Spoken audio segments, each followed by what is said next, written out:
Namaste Rajiv ji. Namaste Parth. It's always so nice to have you at a Hindu Students' Council event for you to share your wisdom and your vast experience with us. It's truly amazing. So today we wanted to focus more on the topic, who speaks for Hinduism? This is a topic that we touched upon in our student panel on cultural appropriation. On this panel, I wanted to explore with you some topics regarding Hinduism's sort of portrayals and narratives about Hinduism within academia, within media, and within the entertainment industry. And so since we are on a college campus at MIT, I wanted to start with narratives about Hinduism in academia. So, like Raghav was saying, you are founder-director of Infinity Foundation, which used to give out a lot of grants to different universities to start Indic studies programs, Hindu studies programs, professorships, but that's something that Infinity Foundation has decided not to do anymore. So what were the problems that you saw within academia that sort of led you to believe, right, that these misportrayals that we see, and you can touch upon what they are, sort of why that couldn't be fixed from within the academia itself? Well, first of all, I'm delighted to be here. Thank you for inviting me. HSC is an amazing platform. Some excellent leaders, lots of friends I've made this way. The topic of this panel is who speaks for Hinduism. We should add, and who speaks against it. Because it's really, that's the topic. Who speaks for Hinduism and who speaks against it. Both are going on very actively. So that takes me to the question you asked about academia, where people who are supposed to be speaking for it are actually speaking against it also. To give you some historical background, until early mid-90s, I was in a very successful business career, had a lot of companies, and then I had some transformations and decided to leave all that and get into this full-time. Right. So since then I've been in it for full-time, it's not some side hobby or anything. And therefore, the putting away my funds, my own money, quite a large sum, to fund Indian studies, Hinduism studies and so on, was a huge sacrifice. Not only a very large amount of money by any standards, but a very large percentage of all I had made. And then the decision not to be making any money anymore, which means that for all these years I haven't had a paycheck. When you really think about it, I'm just living off of old savings. So it's not something I take lightly, and obviously if I make that kind of a sacrifice and not with other people's money, raising funds from other people but my own, it behooves me to pay attention to what's going on, is it good, is it not good. So I did that, and therefore my experience with the academy is kind of unique, because till then nobody had done this. In fact, the academic people would say that nobody else, you're the first person who's come forth. I have so many letters from Harvard, from Columbia, from all sorts of places, basically saying we wish there were more people like you. This is the first experience.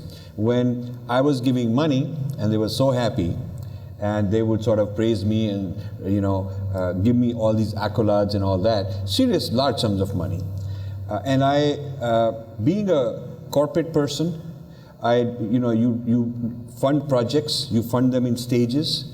And then you have benchmarks, you evaluate, you don't just sort of write a check and forget about it. Because it's not somebody else's money, it's very hard-earned money. And being a management consultant who had done this in a formal way as for many clients, I decided that I should apply the same standard of discipline on this. So I would set up a strategic relationship, a big vision, and then we would start implementing it in stages with milestones, benchmarks, so I could figure out what's going on. And the results led to my decisions.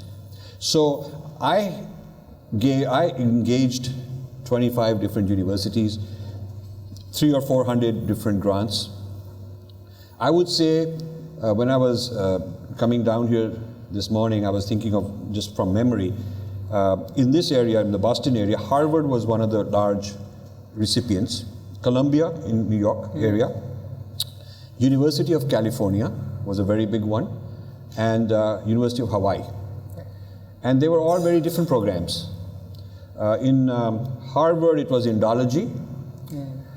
In Columbia, it was Advait, non-dualism, bringing in Buddhism, Hinduism, quantum physics, neuroscience to investigate that. In University of Hawaii, we built the second most highly rated center for Indian philosophy in the world at that time. We built it over 8 years of giving them grants. And University of California, we built the first program on science and religion with the dharma instead of religion, because the science and religion programs were all about Judeo-Christianity and science. So we built one where it was dharma and science.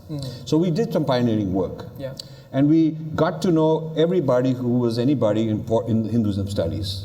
All the people who are now upset at me and I critique them. At one point in time, we used to fund them. We funded Wendy Doniger as a distinguished lecturer. Wow. All of that. So most of these people, I know I have a huge amount of stuff archive on them. Maybe someday somebody can volunteer, we can data mine them, and there are some interesting things that happened. Right. I found that consistently, they were very nice verbally, lots of accolades, lots of photo ops, but I'm a hard-nosed businessman who wants results. And I'm putting my money not for that, because I could do many more things if that were my goal.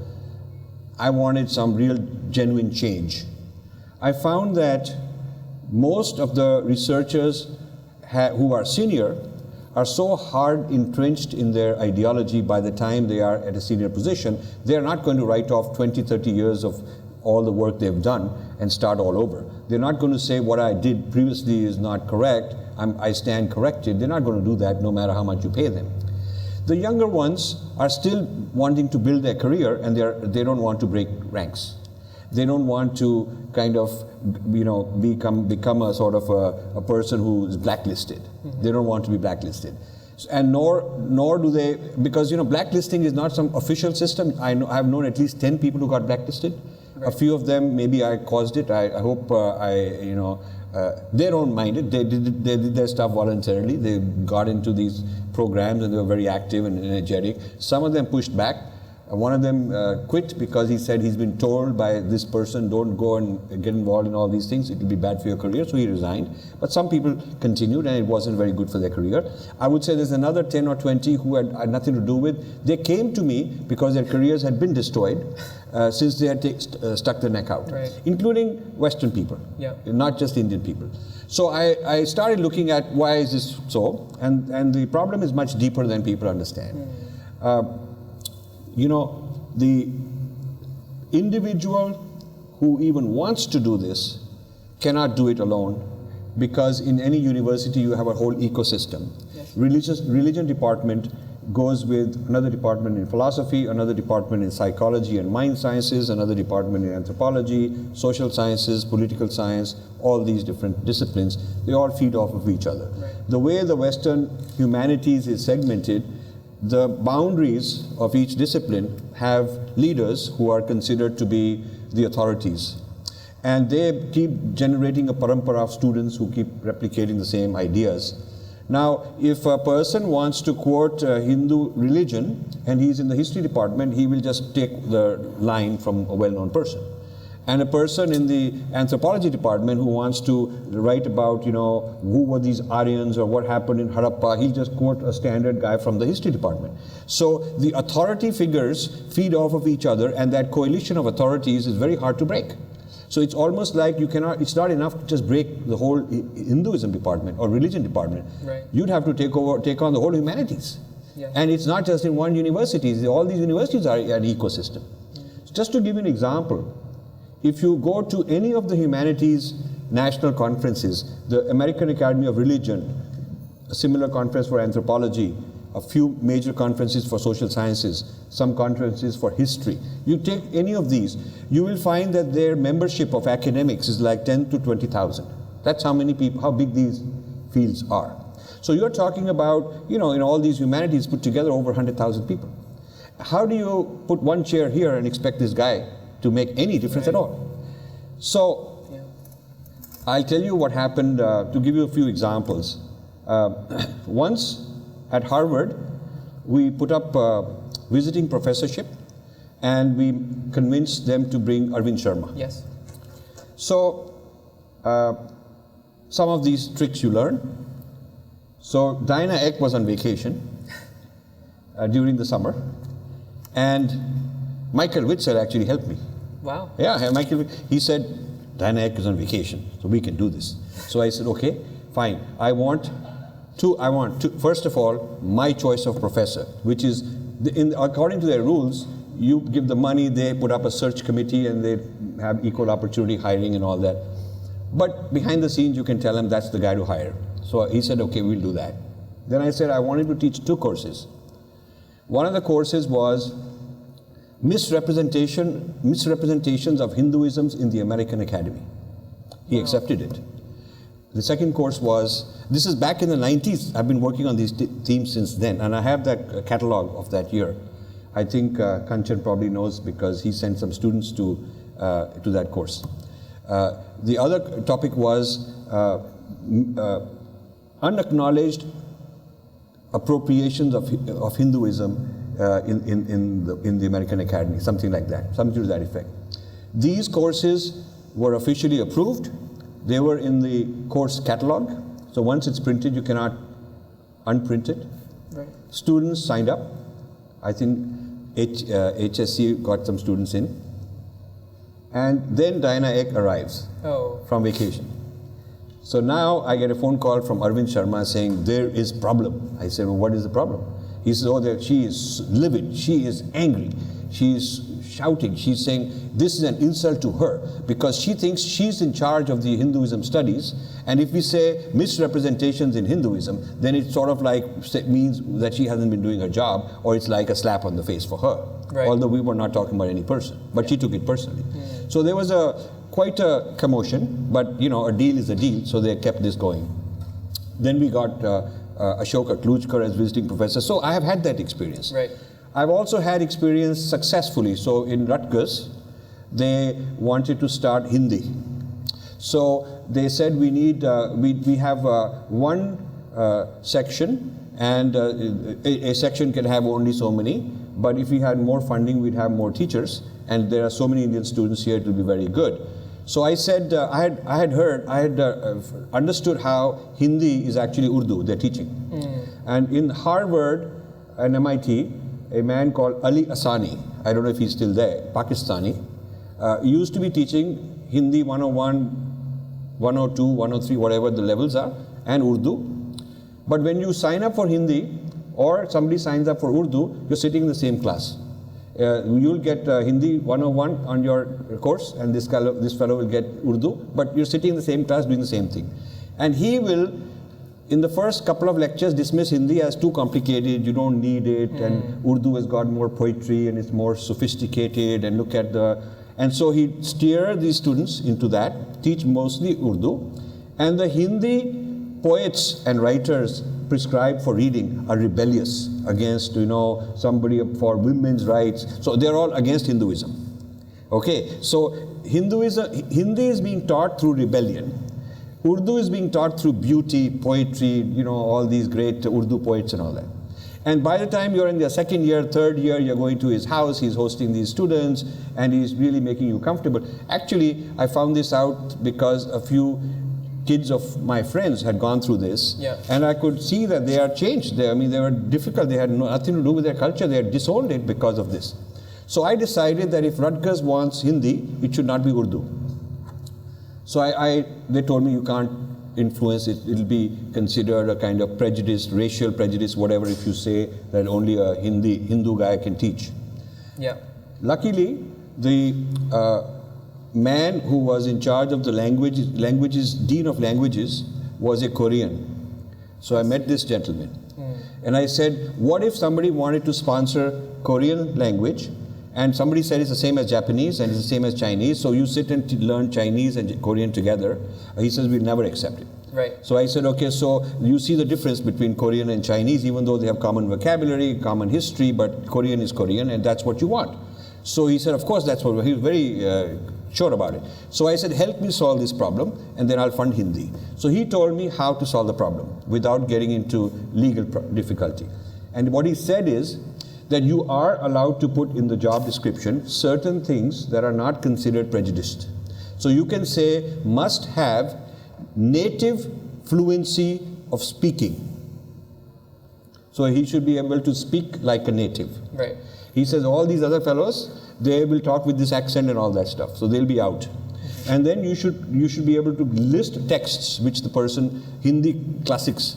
So you can put some particular Tulsi Ramayana, or you can put some text, important text, some Hindi versions of Ramayana, Hindi versions, Hindi editions of Mahabharata, Hindi editions of Premchand. Yeah. Those kind of things you can list and say that the guy should have knowledge of this. So this is how we got Hindi introduced in Rutgers, and then we phased out and other people took over. So like this, I could tell you lots of stories of fighting uphill battles in every university. But I could do that because I was engaged. I'm an entrepreneur. I know how to negotiate. I'm not scared of these people because I've run big companies. I'm not scared of Westerners because they work for me. Most of my career, they were working for me, most of my business career in IT. So I'm quite comfortable in taking on any such situations. Now, I realize that after all of this, the change is very slow and it's really not working out. I mean, the real problem is we need our own ecosystem. Yes. In somebody else's ecosystem, you plant a few things isolated here and there. You're just wasting time. In fact, you're empowering the other side. So we need to create our own ecosystem. So I went through the stage of becoming my own author, becoming my own scholar, not because I'm the greatest, but because I had to do it. I mean, I'd rather be just a retired guy and have spent the last 20 years like normal retired people. Yeah. But nobody else is doing it, so I had to do this. And I have learned a lot on what the topics are, what the issues are, where we have to take on, change the battlefield, and who are the opponents, what are their positions, why they're taking those stands, what's their assumptions, where are their flaws and weaknesses. So I figured that out. I've got a map. So I decided that now what I'm going to do is not fund someone to do whatever they feel like doing. Right. But I want to develop so I write a book, The Battle for Sanskrit, and based on the topics and the themes in it, we fund young scholars to take that research further. So we are nurturing scholars to continue this research beyond what I could do. Right. And we've done 2 conferences, and we have about 50 very solid papers in these 2 conferences by mostly young people. They will be put out in 4 volumes. 4 volumes. So we are nurturing the next generation of our own scholars. Yes. So this is our ecosystem.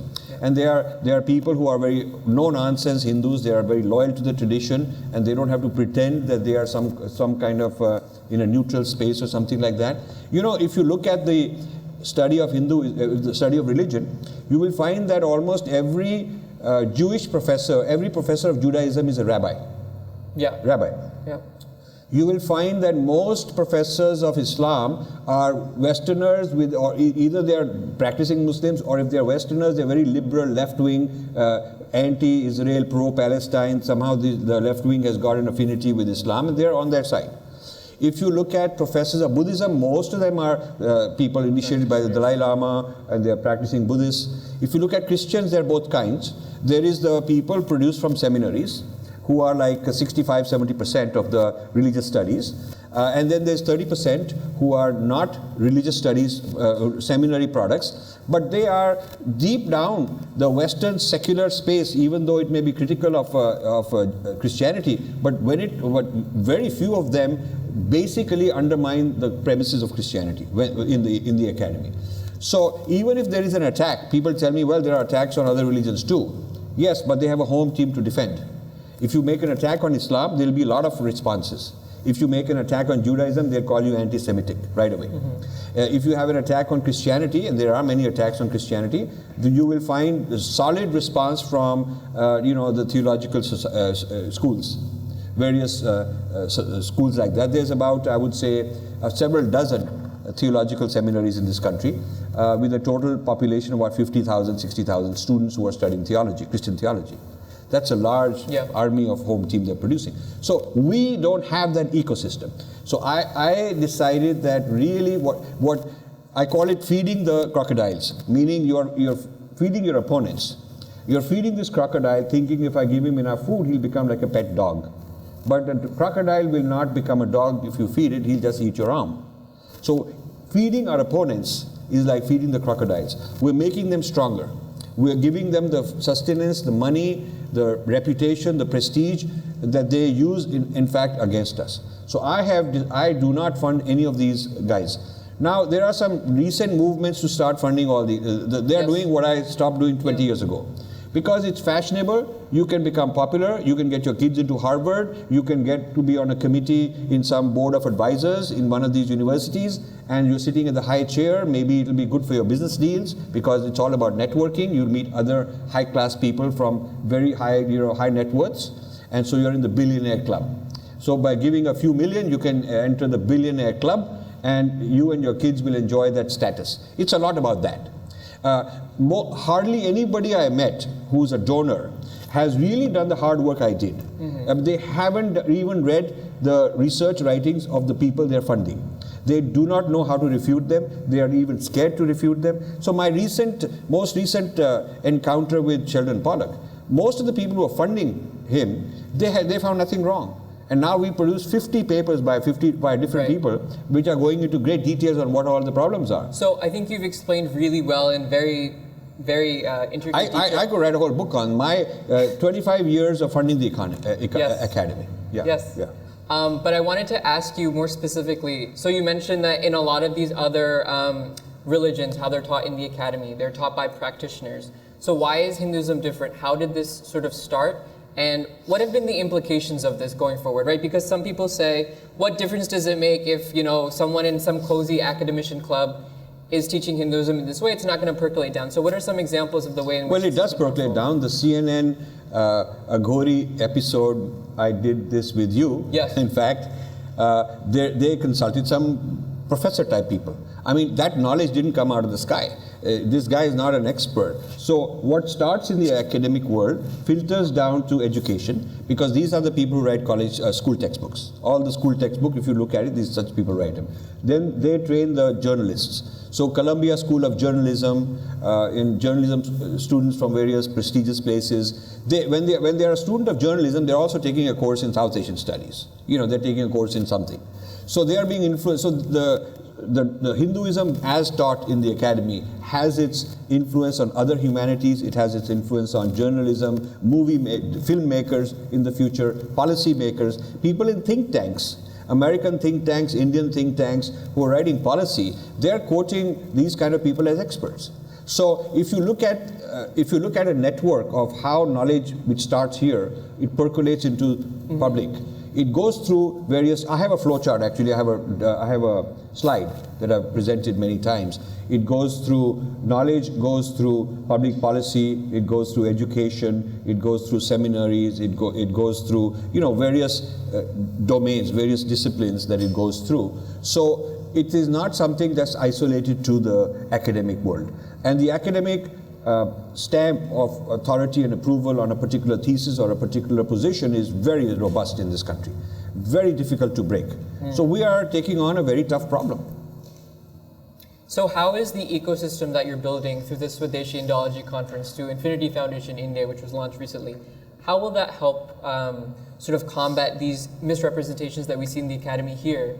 And I also wanted to get your opinion on what you feel the role of the etic perspective, right? So the non-emic perspective within academic studies of Hinduism is. Yeah.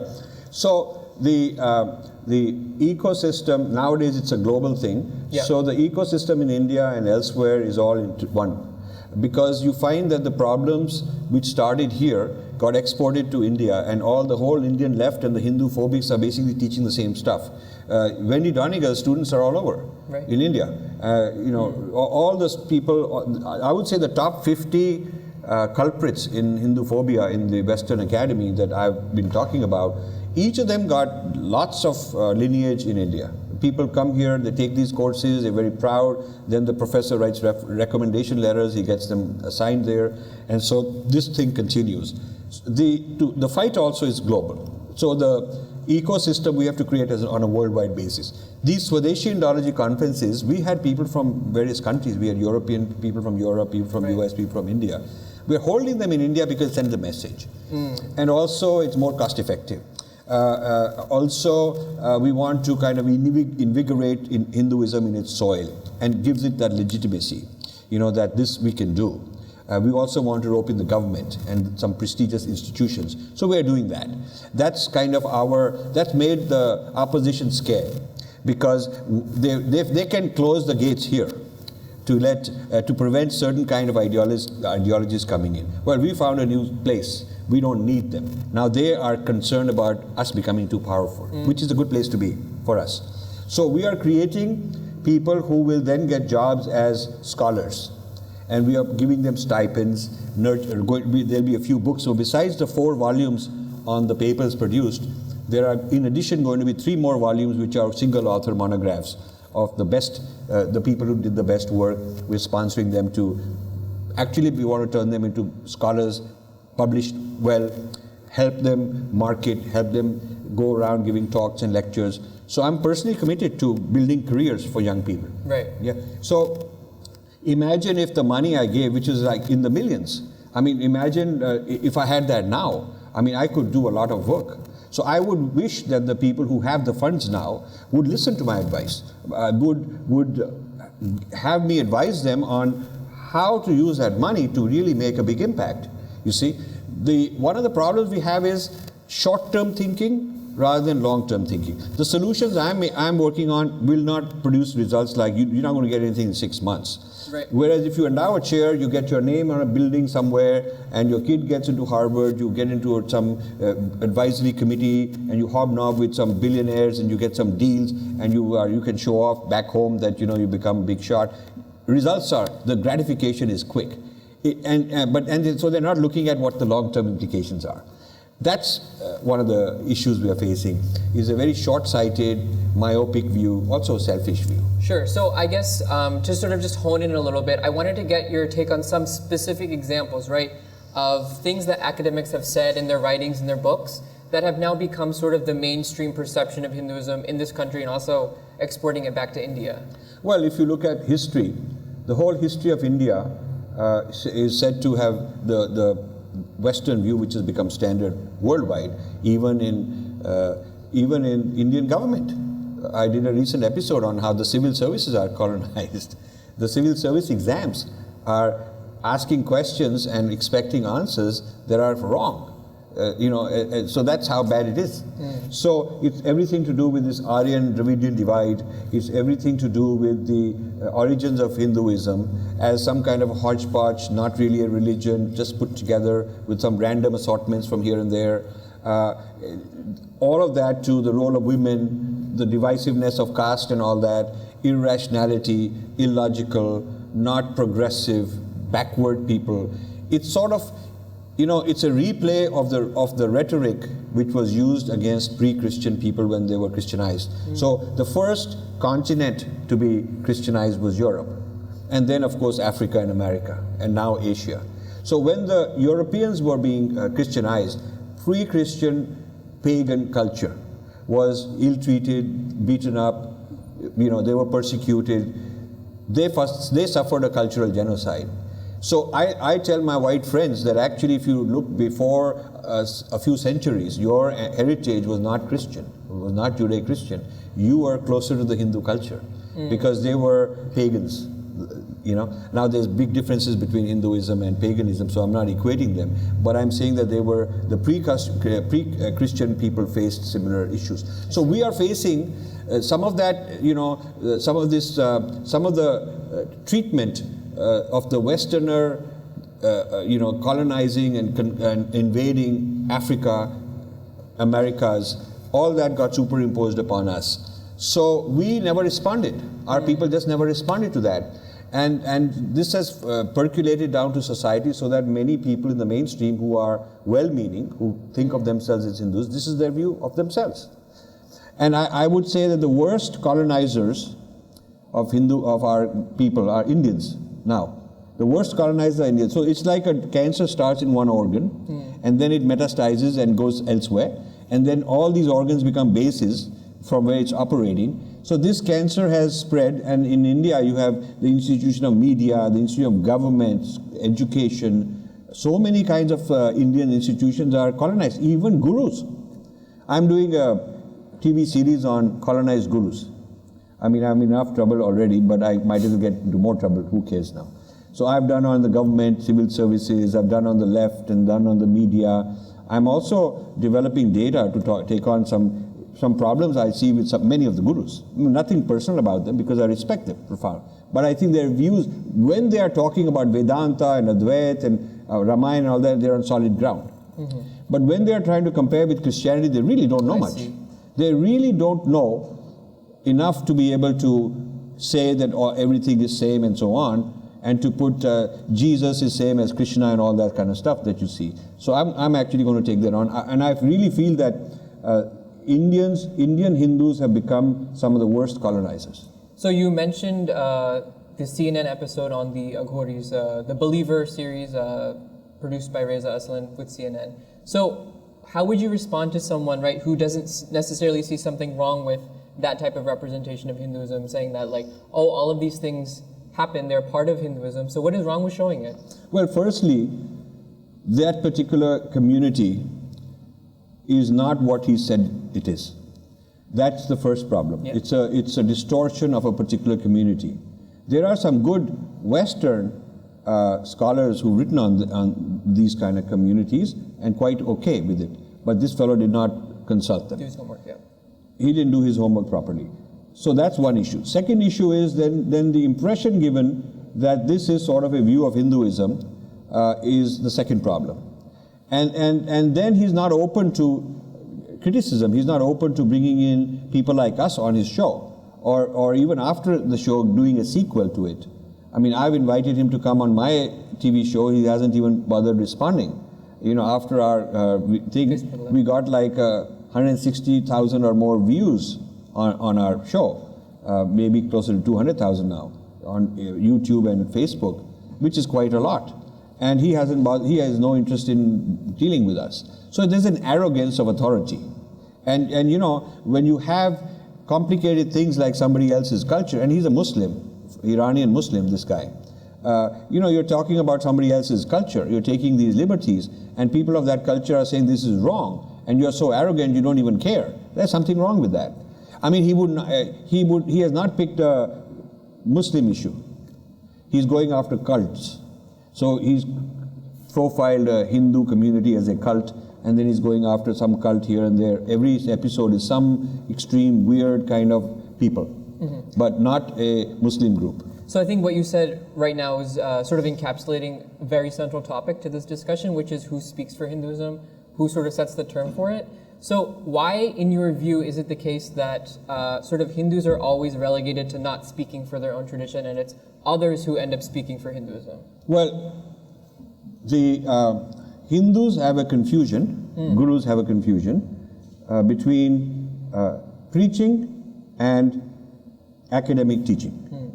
Because we have enough Hindu preachers, enough Hindu gurus, they feel that there's no problem, because they don't understand that the academic space is different. It requires a different tone, and it's for a different audience and a different purpose. So because we have so many ashrams and temples, they're saying, what's the problem?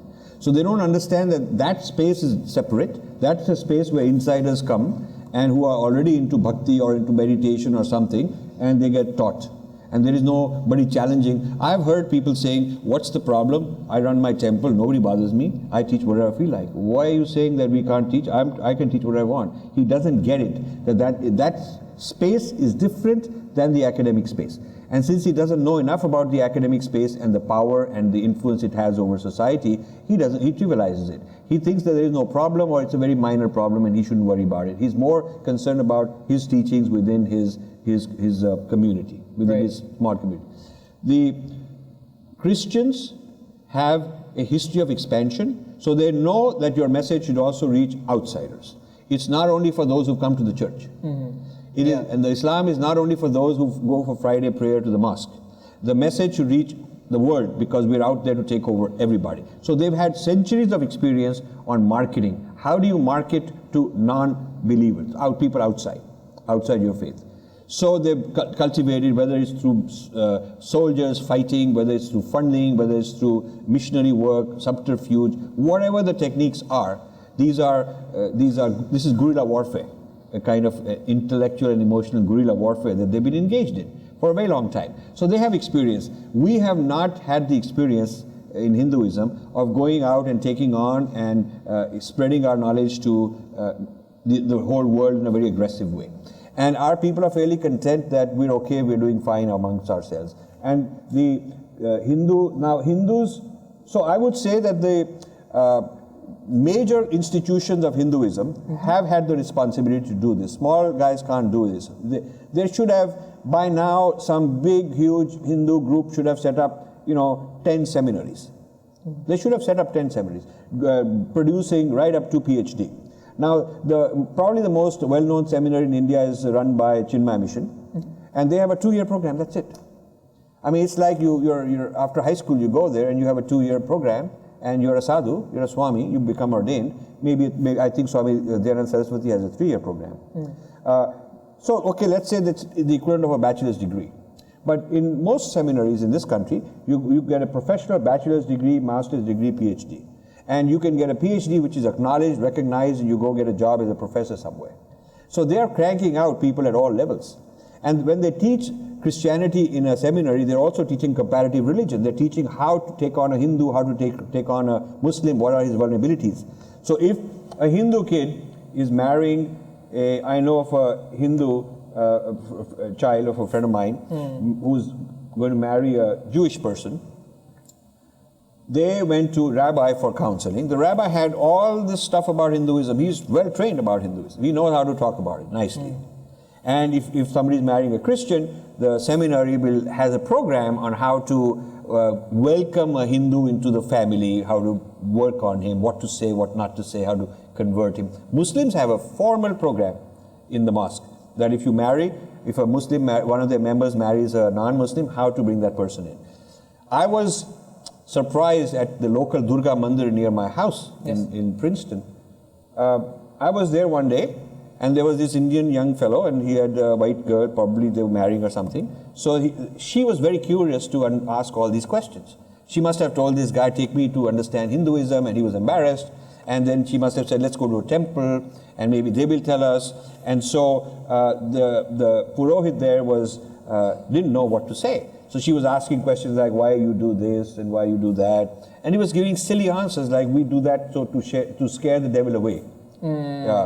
This kind of a country bumpkin kind of an answer. Totally unsophisticated, had no sense of how to do this. So I don't even think that the Pandits are trained in how to be camera savvy, how to be interviewed. If a local newspaper or TV person comes to the different houses of worship, he goes to a temple, what sort of person is going to answer that? They're not even trained. So we do not have the skills of representation. I see. We do not even understand there's a need for that. Right. So all that skill is produced in seminaries. So we do not have that kind of a seminary beyond. Each Hindu group has a certain place where they train acharyas for themselves. So they train acharyas who teach that particular syllabus of their guru, and that's it. I mean, it's very uninteresting for them that these people should also know how to face the whole world, because they'll be traveling the world today and they'll be facing media. Now, interestingly, that CNN episode, we responded. Why didn't the Ramakrishna Mission respond? Chinmaya Mission respond? Why didn't they respond? I mean, they have 100 times more resources than we do, and they are the keepers of the faith. Why didn't they respond? So I take them to task also, because I think they have not done their job. So I think this also gets on a point. So we were, Nikunj and I were on a TV interview, and one of the people who was calling said, we don't discuss these issues at Mandir. And Nikunj brought up the point, why don't you discuss these issues at Mandir, right? So what you're saying is we should sort of broaden the scope of issues that we discuss when we discuss about Hinduism to also include advocacy issues, issues about representation. Educating ourselves on these issues will then empower us to speak about them to a broader audience. So let me tell you, the Arthashastra is a political and economic treatise. It is not being taught. If they tell you this is not the Hindu way, tell them that first of all, doing Purva Paksha of opponents is very much our tradition. Purva Paksha means you take on an opponent, you dissect their point of view, you give them a Uttar Paksh means response. So arguing, debating is very much our tradition. So when the moment I use the magic word Purva Paksha, then all these guys say, okay, you're right, we have to do it. Because otherwise they'll say we don't like to fight. But you say, okay, but Shankara was doing Purva Paksha all the time. And all the great exemplars were doing it. So that's one bridge you can cross. Then you say, then they want to say, but I only teach how your relationship with God and how to do puja, and I don't really know about all these things. You tell them that's not true, because the Dharma Shastra and the Artha Shastra is very much part of our texts. And if you look at the social, political messages in Mahabharata, it's a profound political text also. So it is not just the Bhagavad Gita part of it, which is philosophical, but it's all the other stuff also. So I would say that our texts, our Shastras already contain a huge amount of material that we can revive, and then we can build on it and modernize it, make it more relevant for today. Right. So our temples are not doing it. Now, one temple fellow was very honest, the trustee of one of these guys. He said, we can't make money if we do that. and puja, if we say, okay, Navratri coming, and $1,008 plate will get you this, that. $108 plate will get you that. So there's different products at different levels. They have a business plan. They have a spreadsheet. How many people are coming? So they cater to it. And they know, okay, in Navaratri, we're going to clean $500,000. And Shivratri, we're going to do this. Every year, they have a growth plan. It's a business. I mean, they have a responsibility to society. So what to do is, our people should go and say, hell no, you have to reinvest. Where is your Purva Paksha of what's going on? Why aren't you guys doing it? You're making all this money. Why aren't you media savvy? Why don't you go to all the local TV channels and respond? Why don't you write letters to the editor? Why don't you fund people like me? They ought to be funding me, and many others like me. Not the other way around. Not the other way around. They got the cash coming from society. Hindu community gives them the money as seva. It is their job, and in the traditional Hindu temples, they used to do social work. Right. They had gaushalas for cows. They were giving Ayurvedic stuff free. They were running the universities and higher learning. They were the think tanks. They were the media debating. They were the ones training the ruling elite, the governance, the people of the ruling elite in the next generation. So these are the people who were, the temple would take a certain amount of funds from society and then help protect society and propagate the dharma. It was not just one way that we take your stuff. It's all kind of for some magic that the deity will do for you. I mean, I'm for bhakti. I do bhakti at home and I go to temples. I'm totally for bhakti. But I think that beyond yoga, meditation and Vedanta in the ashram and bhakti in the temple, there's a huge space which is very much within the scope and responsibility of Hindu temples, which they have abandoned. And that's what I think the Hindu community should go and demand. That. Now they will say, we don't know. We don't have the skills. Well, then you should get people. I mean, I'm not able to convince major Hindu temples that you should have a kind of an intellectual cell, okay, and allocate 10% of your money to that, and we can do newsletters, we can do websites, we can go to all the campuses in the area and educate them. We'll do advocacy, all of that. The temples should be doing it because they have the funds to do it. Right. So I think we've encompassed a lot of different issues. I now want to just allow the audience to also ask some specific questions to Rajivji. I know that Arnav Kejriwal, HSC volunteer, has a microphone. So if you have a question for Rajivji that you'd like him to answer, you can go to Arnav. Namaste, Rajivji. So you gave a pretty thorough and kind of very in-depth view on academia and the settings in which Hinduism is portrayed either authentically or with a lot of bias or just ignorance. One of the effects, obviously, is that CNN Believer, the first pilot episode, which I think shocked pretty much every Hindu that watched it, and we're now just looking at it and we're seeing a lot of factual errors and just a lot of bias. So for example, in the second episode where he does that doomsday cult, he doesn't really connect it to Christianity, and he basically says it's a sect and it's kind of separate. It doesn't really represent the whole. But in the first episode, obviously, it's a completely different representation where he maybe puts a little bit of effort to differentiate it from Hinduism, but it's really shown as pretty, pretty in line with all those tropes and all the stereotypes of Hinduism. So can you give another example of how what happens in academia filters down into other areas of life, maybe like popular media or other impactful areas, whether it's economically or in other ways? Do you have some other examples so that we can really understand like that this is a serious issue that affects Hindus? Well, I would say policy making, government policy making. The United States policy making is influenced. United Nations, European Union, all these international bodies have organizations that look for human rights and things of that sort. And India is always on the scanner. India is always red flagged as a big violator of human rights. And if you read these reports on India's human rights violations, you will see how one-sided they are, how erroneous they are. I used to do an annual response, an annual critique to every human rights report, 15 years ago, but I just don't have the bandwidth to continue with that. So I stopped. Nobody is really responding, taking them on.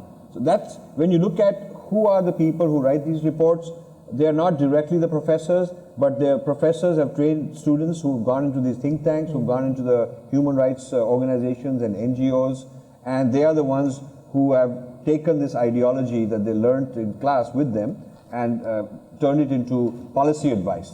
So you will find a lot of policy advice on this caste discrimination and allegations about Hindus doing things to Muslims and Christians and stuff like that.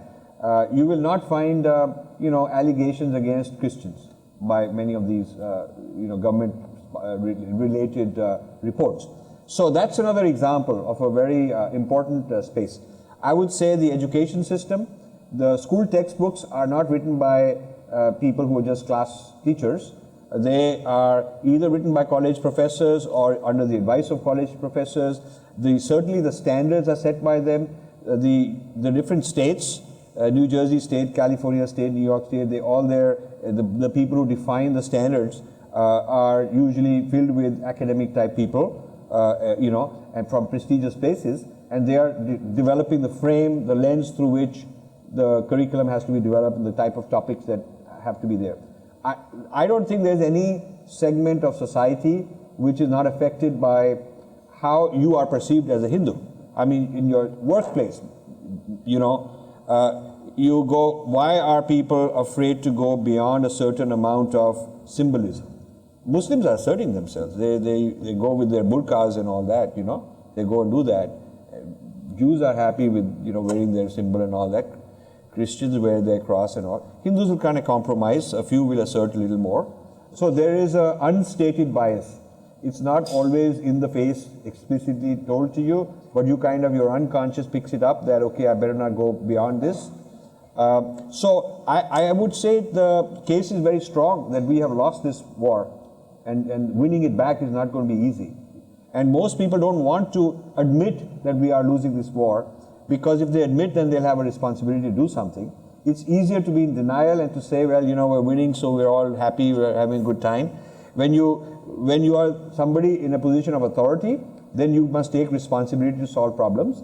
If you are lazy or afraid or just don't want to bother, then a good way to shrug responsibility is to say there's no problem. But there is a problem.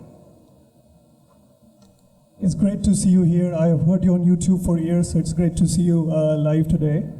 And thank you for your wonderful work that you've been doing in Swadeshi Indology in India. And just to make a point that I don't think we have lost the war until if there is a single Hindu who would be alive fighting this battle, I don't think we have lost the war. And you're doing a great job in that. So let me answer to this point, because you may probably have another question. Hinduism as a body of knowledge and practices won't lose the war. It's like saying, E equals mc squared is the truth, so you cannot lose, But the practitioners of it, the human beings who are called the Hindus, may get extinct. So, the truth is one thing, but the people who are supposed to embody it, practice it, they may be gone. So you will have something with no practitioners. So that doesn't mean Hinduism is lost, it is the Hindus who are gone. You see what I'm saying? There's a difference. My attitude towards Hinduism is one thing. My attitude towards the Hindus is different. I think that Hinduism is great. I don't think the Hindus are great. I mean, I think the Hindus are really a lot of serious problems. I have a huge amount of issues with them. So, yeah, whether there's one Hindu left or 1 billion Hindus left, the point is not numbers. The point is how strong is their commitment, to what extent are they solid, and are they defending their dharma. Now, if you look at this, I have one of my unpublished books is called Moran Smriti, which is what morons say, FAQs about morons, what morons talk about. And one of the FAQs is, we are 5,000 years old and we will never die and everything is good and all that. So that's one of the Moran Smriti shlokas, sutras, you know. So the response is that even 1500 years ago, forget 5,000, Hinduism went from Afghanistan to Bali. So we had all of Afghanistan, Pakistan, Bangladesh, you know, Myanmar, all of those, Cambodia, all the way to Bali. And south to, from Sri Lanka, north to Tibet, the Central Asian countries. So this land is 5 times current India, okay, 5 times. Now you go to anybody and say, okay, your business has shrunk 80%, is 20% left. Why are you worrying? As long as $1 coming to you. There was one moron who's a very big billionaire. I won't name him. He was in charge of VHP International, flying around with his private jet all the time. So he was standing there giving this kind of talk, you know. We are. So I said, what if your CFO comes to you and says, sir, we are not bankrupt. You are still eating your dal and your AC is working and your car is there and everything, you know, your life is good. But we have lost 80% market share and our revenue is down 80%. But we are not out of business. We are not bankrupt yet. What will you think? So apply the same criteria of success. Why do Hindus have such a poor and low standard of expectation that as long as one Hindu is there, we're doing okay? I think that's not good. That's not good enough. The two most aggressive religions, expansionist religions that occupy the majority of humankind's mind share, did not even exist. Christianity is 1600 years old. People think it's 2000, but actually Emperor Constantine in the 4th century created Christianity. Okay, he's the person who actually compiled the New Testament, started this whole thing. Previously to that, it was, you know, a few people, not very organized kind of stuff for the first 300 years or so. So 1600 years ago, these religions weren't born, Christianity and Islam, and now they've taken over the majority of the world. And we, if you include Buddhism also, then the territory would include China, Japan, Mongolia, all of those places, Korea. So we occupied all of Asia at one time. So we are, according to that criteria, we're like less than 10% left. And even the portion that is now left is at risk. Even parts of India are at risk. Even within our own place, we cannot fully enjoy the benefits of being practicing Hindus. Kashmir is the land of Shiva, but it's gone. It's occupied by other people. It's gone. You look at Kumbh Mela. I did a thing on Kumbh Mela and how it's being invaded by people from Harvard trying to do all kinds of things. I have a video episode on Kumbh Mela. Please watch it. So that's also something at risk. So now, in our own country, we are struggling to get our temples back.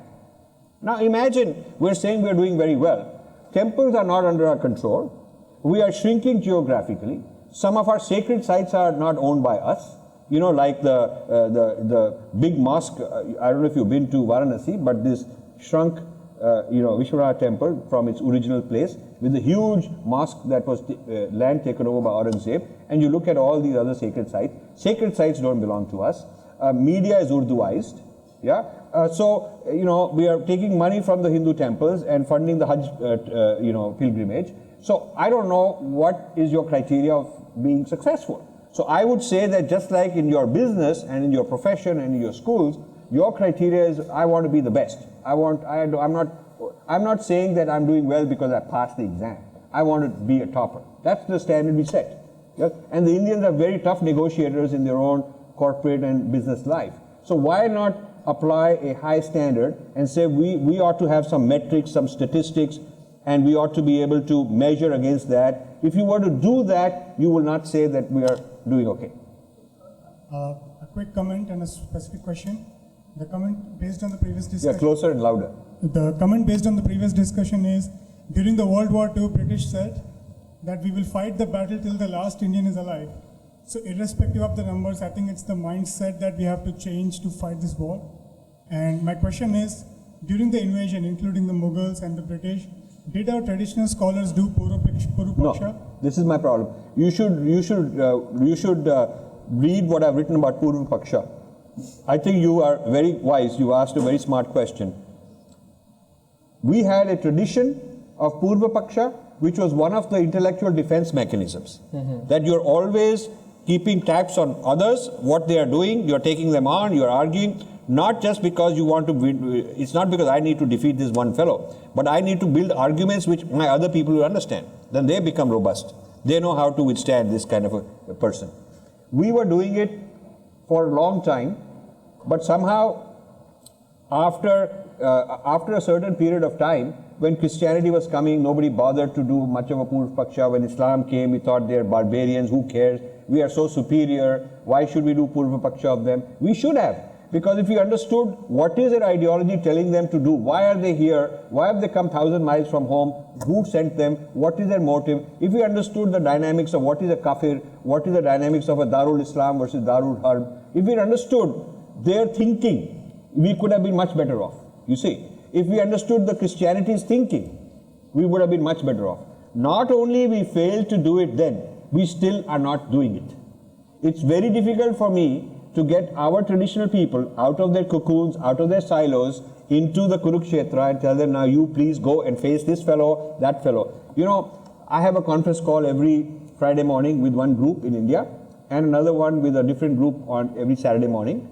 And we are developing our next Swadeshi conferences, Swadeshi Indology conferences. And now I have a core team which is very seriously established in this importance of doing this, why it is necessary and how difficult it is. So I have a core team over the past year. They are finding difficulty convincing others because the others are the same way. They do not know, why should I bother my all day. I have a video of this question came up in the Swadeshi Indology conference we just did. One of the traditional guys, he was happy to be there, but in a very condescending way, I'm here, I'm doing this paper, but tell me, why do we need to worry? I've got so much to do, I have so many rituals to do every morning, I have my own tradition to, my worship to do, all of that. Why should I bother with all this stuff that these people are doing? I gave him a long answer. And towards the end, he said, we will help you, we will work with you. So this is a very tough job to convince these guys that this is not only something that you must do for practical reasons, but in previous generations, the top level people were doing it. Adi Shankara was doing it. Now Adi Shankara didn't say, why should I go and debate all those guys? Let them be, I have my truth, they have their truth. He didn't do that. I mean, he went and argued with them, you see. He went and walked around the four corners of the Indian subcontinent in those days to set up his matthas, which would be like seminaries for that time. But we haven't kept up with that. So it's one of the most important problems that he's picked on is lack of Purva Paksha. Right. Vigilance about others, responding to others, being concerned about other points of view, and intellectually debating. Thank you. I think that's our last question for this session. So, as always, thank you, Rajivji, for sharing your wisdom and your experience with us. We love having you at HSC forums, and we look forward to hearing more from you. Good, and thank you. Parth is a wonderful person to talk to because he always provokes and gets good things out, and I really enjoy this, and we should continue. So, just want to tell you, we've started kind of a TV channel on Facebook. Right. And I want to turn it into a weekly episode. Some kind of dharma-related investigative report. And one was, we did this interview with you guys, Agora interview. I did one. Now we're getting huge traction. I just 2 days ago did one with Madhu Kishwar on some fight she's had with Muslims in Kashmir and what, we're giving you a webinar tutorial in a very user-friendly way, and it's 45 minutes to an hour. Please go and watch that. In the last 2 days, we got over 150,000 views for that episode, and we are going to keep doing this. Those who are interested in helping can volunteer, can become interns, and help us with research. We are researching many topics. some of the topics that people ask questions are topics that we want to turn into webinars and live events. So if you want to take these topics further, you can contact me. And thank you very much. To help me, you can do two things. You can go to the subscribe button on my YouTube and subscribe. We need more subscribers there. Secondly, I get lots of emails on people saying, how do we donate? How can we help you? You go to rajivmalhotra.com or you go to infinityfoundation.com and you can hit the donate button. You can donate in dollars. There are different ways mentioned. If you want to donate in rupees, there is a column called Infinity Foundation India, and you click that and there are instructions on how you can donate in India.